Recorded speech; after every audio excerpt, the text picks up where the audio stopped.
right, Romans 13:5. Romans 13:5. Of course, the chapter has begun with saying you're living within a government, even though that government is not spiritual in and of itself. No government is until Christ gets here and sets one up. But he's saying you're in this government system. As much as is possible, live within the rules of the community, unless they go against God. But otherwise, you're to be subject to those that are over you, and God will use that. He says, verse 5, wherefore, you must needs be subject, not only for wrath, that is, the man who's carrying a sword.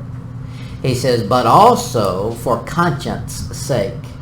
He says, you should do the speed limit, not only because the blue light special is going to find you, but you should do the speed limit because of your own conscience. Because you know whether or not you're doing right or wrong. So when you do wrong, it should offend you. And he says, if that doesn't, that's why the man's got a sword. And if that don't scare you, you deserve what you're getting. Acts 24. Acts 24, verse 16. The conscience is an important thing. That's something that's God-given. And it's important for a man not to sear his conscience. That is, when you know something is wrong, don't convince yourself it's right. Now go to the scripture and find out if it's right or wrong. Don't base your right or wrong on the whims of society, because that's ever changing. But base it on the Bible, and then once you've got enough scripture in there, the Bible will tell you this is right, this is wrong. Acts 24:16, he says, and herein do I exercise myself to have always a conscience void of offense toward God and toward men. Yeah, really? Paul says, I never offend men. You want to bet? Why do you think he got stoned? Because he was offending some men. He's doing this based on God's priority. He says, if anybody will get along with God, I'll get along with that person. So I don't want to offend God. And whatever God's offended by, I'm not going to join in with. So he's not saying here, we go along to get along. You know, that's the world's statement. He's saying we get along with what God gets along with only. And in that case, you don't want to offend another brother unneedfully. Hebrews 13. Hebrews 13, verse 18.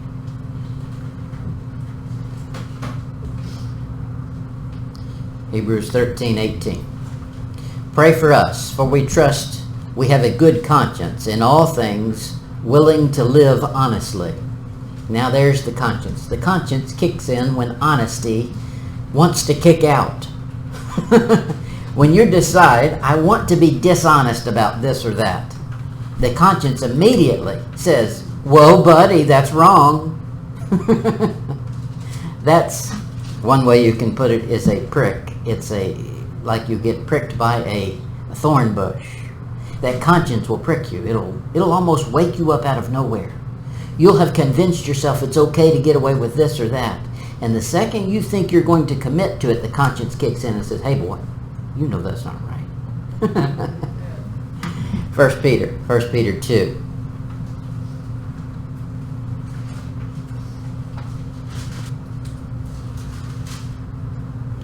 1 Peter 2, verse 19.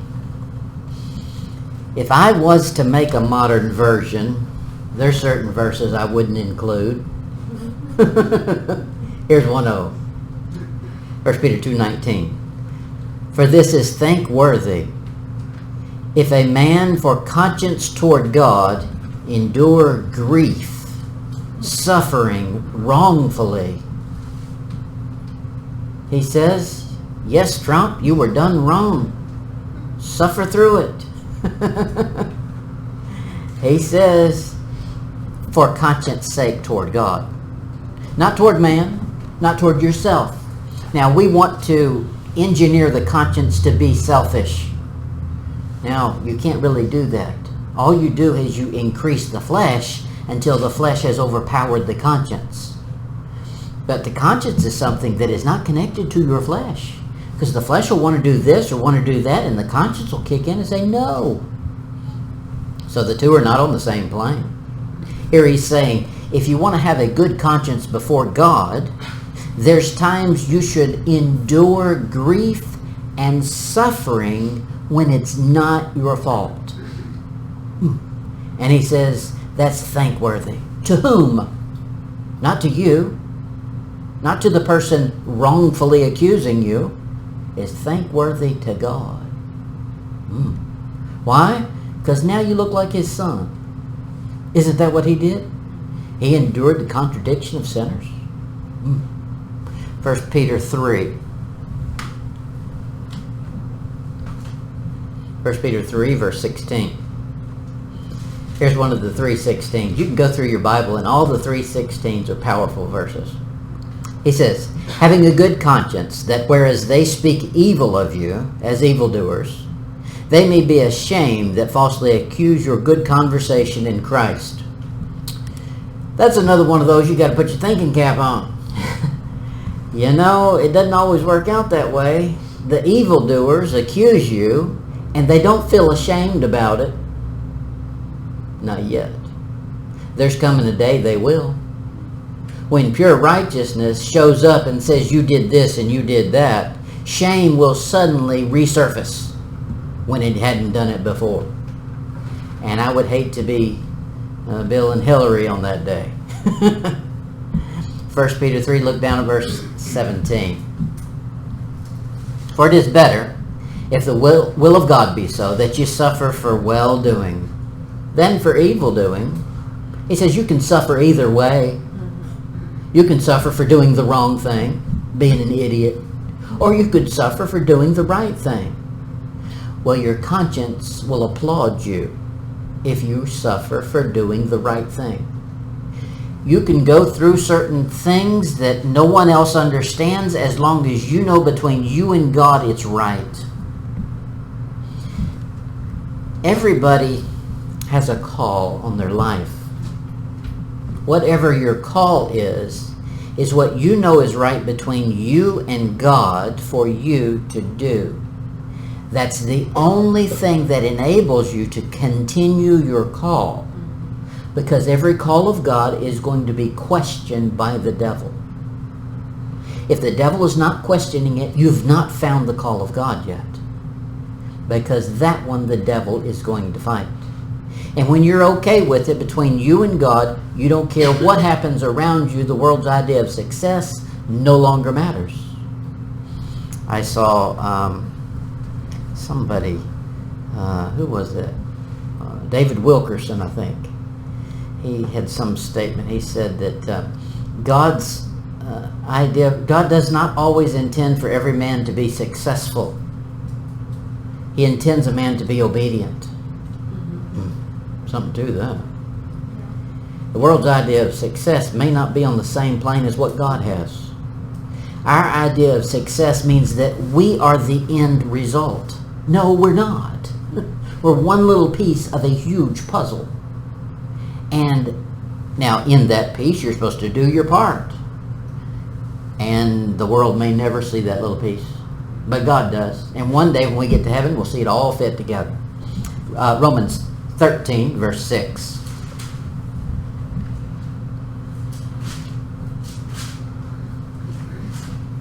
He says, 88, 4:4. Isn't that funny? The Bible is not an English book, as in American English, because we don't say that. 4:4. That is that's a sign. I got to get back to preaching here. That is a sign language. In sign language, they say 4:4. It's a slang.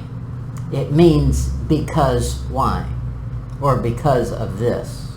He's saying because of this. For this cause pay you tribute also, for they are God's ministers attending continually upon this very thing. He says God's going to use them, and just like he did with Peter, we know the thing. Peter comes up and says, we ain't got no money. And he says, well, you got a fishing pole, don't you? God is going to provide. But he says, I want you to look to me for the provision. Luke chapter 20. Luke 20, verse 25.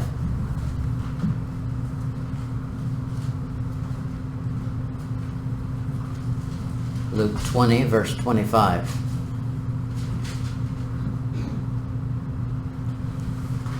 And he said unto them, render therefore unto Caesar the things which be Caesar's, and unto God the things which be God's. Now you've not completed the formula if all you've done is rendered to Caesar what belongs to Caesar. We have a bunch of Christians who'll run around bragging about how they obey all the laws, yet they've not rendered to God the things that are His. For a Christian, the things that are His are everything. You got nothing.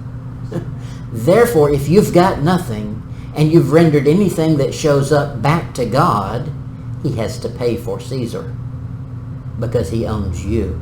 In essence, He's paying Caesar, not you. Romans 13, verse 7. Romans 13, 7. He says, render therefore to all their duties. Tribute to whom tribute is due. Custom to whom custom is due. Fear to whom fear. Honor to whom honor. Custom. That's like adopting the culture or the surroundings that you live amongst. A lot of missionaries have to deal with this. They go to a foreign field and they don't want to look like Americans because they'll be rejected.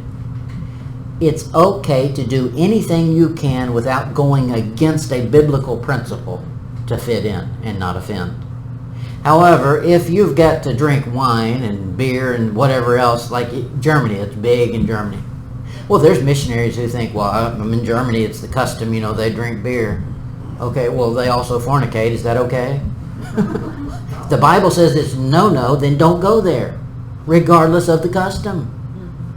He says, to custom to whom custom, obviously according to what the Bible says.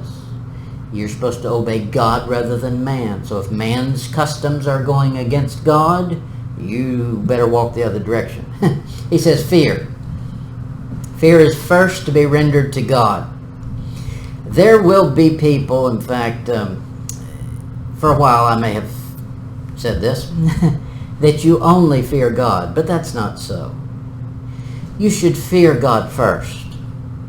But he's in the list here, he said, there are individuals you render fear to, and you're supposed to. Matthew 10, verse 28.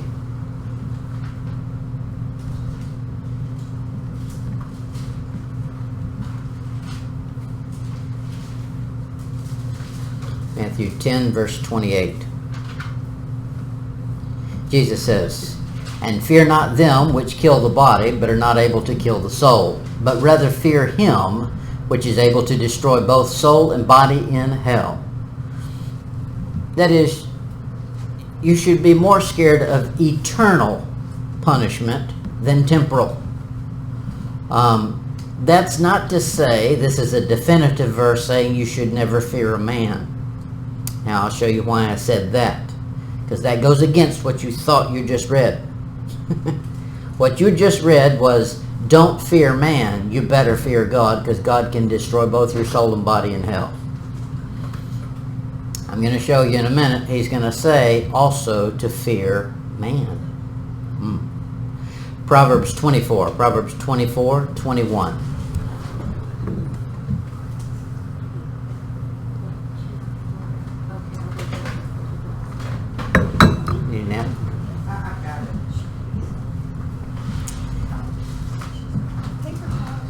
Oh, we got some.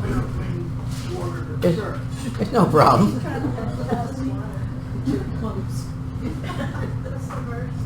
Proverbs 24, 21.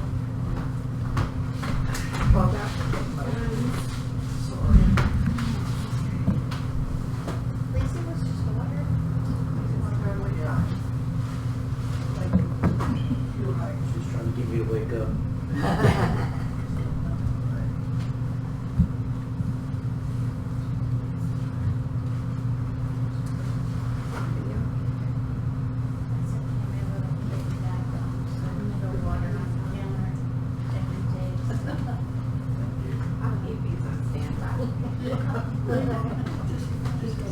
We get napkins. We get paper towels by the dozen.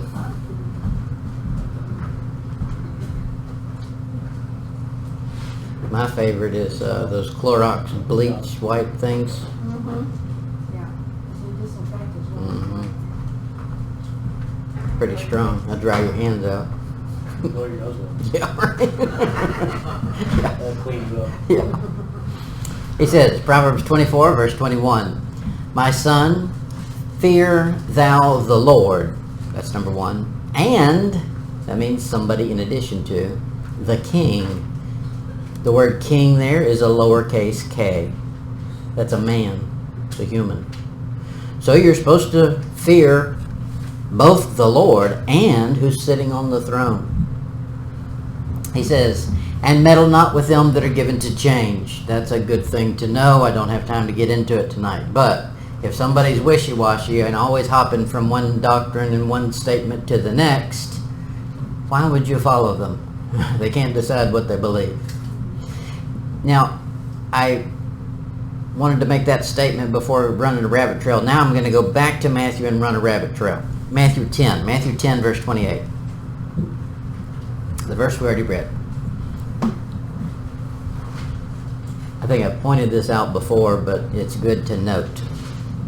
This is how Matthew is written when Jesus is preaching the kingdom. He's preaching, basically, he's setting up the millennium for the Jews.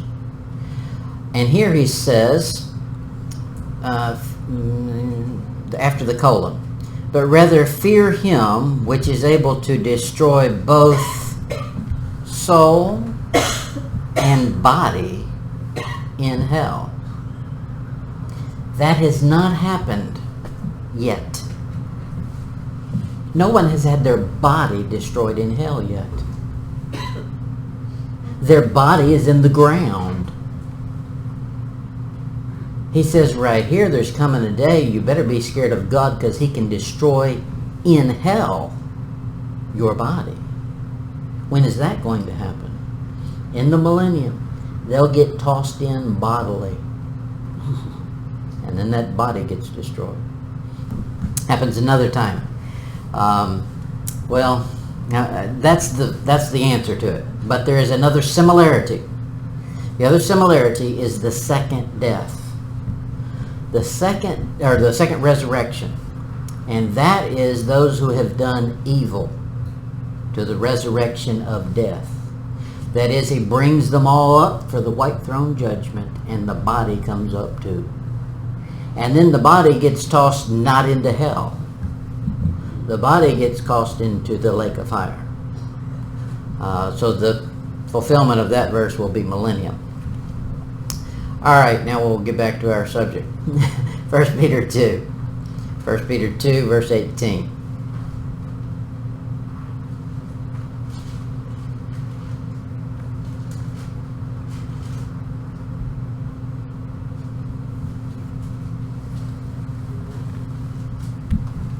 First Peter 2:18, he says, servants, be subject to your masters with all fear, not only to the good and gentle, but also to the froward. That is not the way Christians act. We as Christians say if anybody is over us and they're froward and wicked, we don't have to obey them. Baloney. It's not what God says. Now, I know every Christian is going to find them a way around it, and my way around it is to say, I'm not a servant. But you know that's trying to find a way around it. We serve God and whoever he put over us, period. There's many times that there are exceptions. The midwives, when they disobeyed Pharaoh and didn't kill the babies, that's honorable. And they had to disobey man to do it, and somebody in a high position. Shadrach, Meshach, and Abednego disobeyed, and God blessed them for it. And that was an obvious one. Honor, he said in our verse, honor to whom honor is due. We know that first of all, honor, if you were to ask a person, who are you supposed to honor? They would all think of the verse. your father and your mother. That has gone out the window. The closer we get to the end of this age, the more the Antichrist is setting up his age. I showed it to you Sunday night. In the tribulation, one of the messages the two witnesses will be preaching is natural love again, because it won't exist.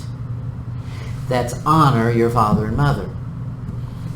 In Leviticus 19:32, he says this: Thou shalt raise up before the hoary head, that is an old person, and honor the face of the old man, and fear thy God. I am the Lord. He signed it. I like these commandments where he says, I don't think you're going to realize that I mean as much by this as what I'm writing. Therefore, I'm going to specially sign this one. He says, signed God. Now, what he's saying there is you're supposed to honor wisdom. You're supposed to honor old people, like me. No, I just feel it. I'm not really old. Ephesians 6. Ephesians 6, verse 2. Ephesians 6, verse 2. When there's a requirement to do something that is very difficult to do, God incentivizes it, just like man does. So watch this, Ephesians 6:2. Honor thy father and mother, which is the first commandment with promise. He said, I know this is going to go right against the grain of everything you want to do. Therefore, if you will do it, I'll do something for you. Here it is. That it may be well with thee, and thou mayest live long on the earth. All right, that's written to the Jews. Millennium, they're going to inherit the earth, and this earth is their home. I don't care anything about being on this earth. Now, when he remakes it, that'll be a different earth, but I'm not still tied to this earth. I'm tied to him. 1 Timothy 6.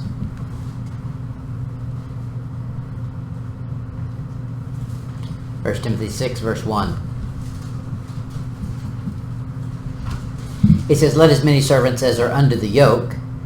That sounds fun. Count their own masters worthy of... He didn't say honor, although he said honor. He says worthy of all honor. That is, you find a way to imagine them the greatest thing on this earth. That's tough to do. That the name of God and his doctrine be not blasphemed. Whew. That is some preaching right there. Paul was letting them have it. He said, you think you got all your dispensations correct. However, you're not counting your master worthy of all honor. Therefore, you have done disservice to the doctrine of God. Better move off of that one. 1 Peter 2:17, he says, honor all men. All men. That is, we're not to feel like we're over all men. And that's what flesh does. Flesh, the Facebook was good for this. Everybody has to post a selfie. We're going to push you into being selfish. So you got to run around and take pictures of not only self, but everything you do, because you're so important. I know you had eggs yesterday, but take a new picture of it today. Show everybody. That's not what the Bible wants you to do. God says, honor all men. No one particular person is worthy of everything. He says, honor all men. You see somebody, honor them. You don't have to dishonor anybody, even if it's the bum on the street. That's where it gets difficult. When flesh tells you to do something, it's probably lying to you. Go the other direction. When the bum on the street, and you know he's worthless, tells you he wants money, you need to find a way to put the flesh down, because the flesh will jump up and say, but I don't. So, don't let the flesh win. Tell him, Look, I'll help you. Here's $2 if you'll read this track. Do something so that flesh doesn't get to win. Because flesh is one of the biggest con men out there. Your flesh. And what it'll do is it'll give you a spiritual way to be carnal. And it's good at it. Look at 1 Peter 3, verse 7.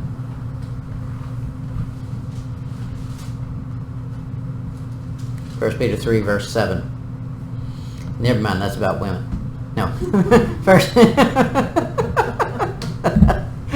we'll get killed tonight. 1 Peter 3, 7. Likewise, ye husbands, dwell with them according to knowledge, giving honor unto the wife as unto the weaker vessel, and as being heirs together of the grace of life, that your prayers be not hindered. He said a whole lot in that verse.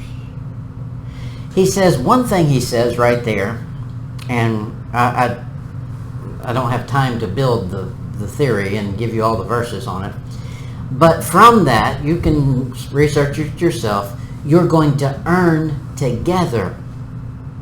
So I think you get to the judgment, and your rewards are a group effort, you and your wife. Two of you are better than one. Why? Because they have a good reward. So that's a good thing. You want to be married. But you want to be married to the right one. Otherwise, it'll go the other direction. He says to dwell with them according to knowledge, giving honor unto the wife. That is, the husband is not supposed to be a dictator. That's the opposite of honor. He said to honor all men. That is, don't be the most important man in the room. The same with most marriages. Most marriages fail because one of them thinks they're more important than the other one. This is not a marriage counseling sermon, so we'll move on. Romans 13, verse 8. Romans 13, verse 8. Romans 13, 8, and we'll do 8 and 9 together. He says, owe no man anything, really. You'll find people use this verse to say all kinds of things. They'll say, you should pay cash for a house. Owe no man anything. You should never get a loan for a vehicle. Owe no man anything. And I say, I agree, you should owe no man anything. Did you pay your light bill ahead of time? No, you paid it after they sent you a bill. Therefore, you owed them. You used their electricity for a whole month without paying them. How dare you? Now, see, you can take anything to an extreme. Owe no man anything but to love one another.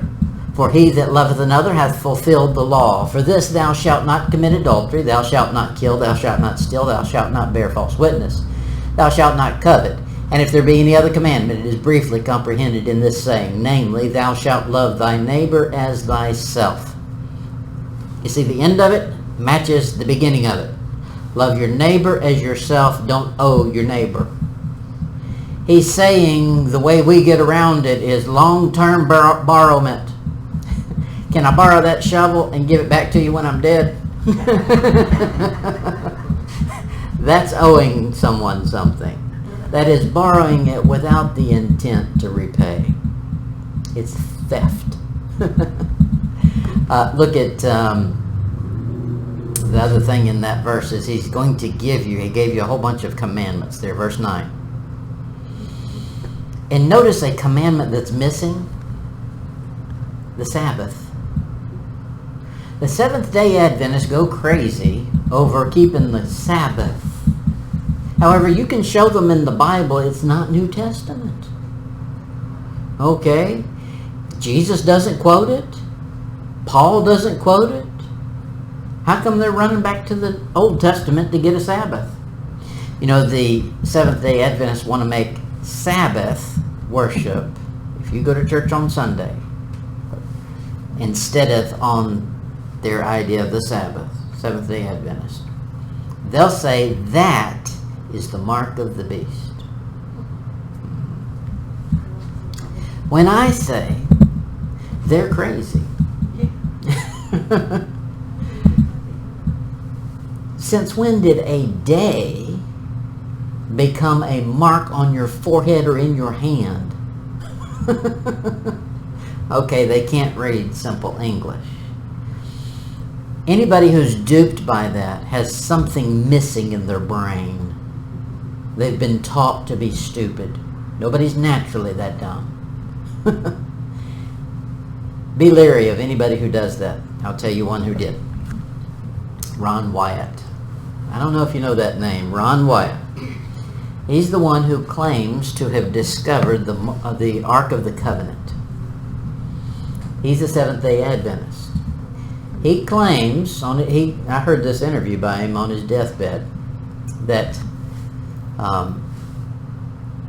the angel that was down there talking to him told him that these things were going to be revealed when the mark of the beast was instituted by the government. He says, I lied. This is what he said on his deathbed. He didn't say the mark of the beast. I just said it that way so that everybody would accept it. He actually said Sabbath day worship. Or Sunday worship, the Sunday worship law. So there he's saying some being showed up and told me that if anybody commands you to worship on a day that is not the Sabbath, Saturday, then that's the mark of the beast. So I don't believe anything he's got to say. I mean, I will, maybe something, but I would parse it out real carefully. Did he write part of his own Bible to you? No. It's not in here. No, he was Seventh-day Adventist, so he had to go along with the status quo. All right, Romans 13:10. Romans 13:10, he says, love worketh no ill to his neighbor. Therefore, love is the fulfilling of the law. That is, if you love another person the way God loves them, not the way flesh loves them. Because sometimes you have to do things you don't naturally want to do. That's true love. True love is not some emotion that overpowered you and you just were all giddy and happy about it. Love is doing the thing you don't necessarily want to do, but you know it's right to do. God so loved the world, he gave his only begotten Son. Do you think that was a joy for him? Okay, that's true love. World's got a messed up idea of it. 1 Corinthians 13. 1 Corinthians 13, verse 4.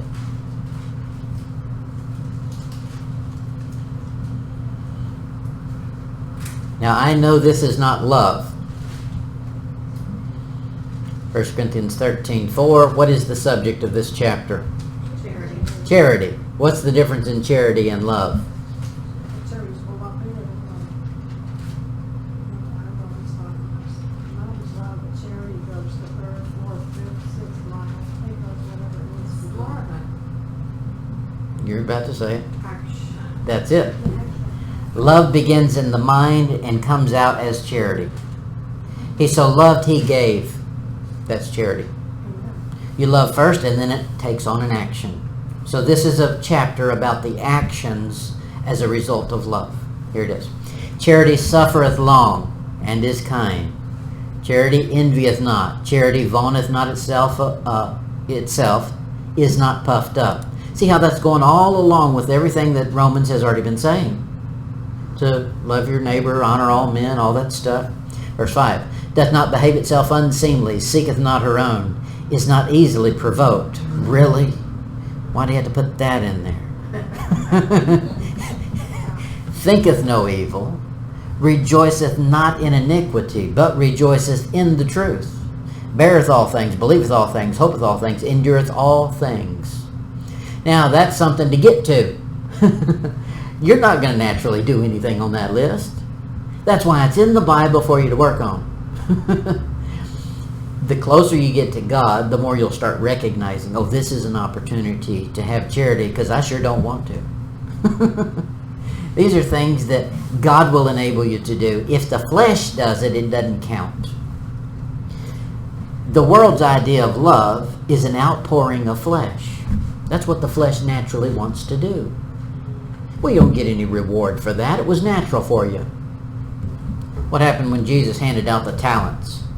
And he said, I'm going to hand out these talents and I'll be back. When he comes back, his talents didn't earn any money. He says, okay, you were supposed to do something with it. You were supposed to go get more. That is, it's not a matter of what's natural to you. It's a matter of the effort you put forth. So there's a whole list of effort we should all be involved in. Charity. Charity doesn't mean you'll give to somebody and you get a tax write-off. That's the... America, we thought we were some Christian nation because we gave everybody a tax write-off for giving to a church. First of all, you don't give to a church. You give to God because he said give it. Secondly, if you got a tax write-off, did you really give it? You got a benefit out of it. What kind of gift was that? Okay, before I get to preaching. Romans 13:11 is where we'll start next week, and I let you out 10 minutes early. So.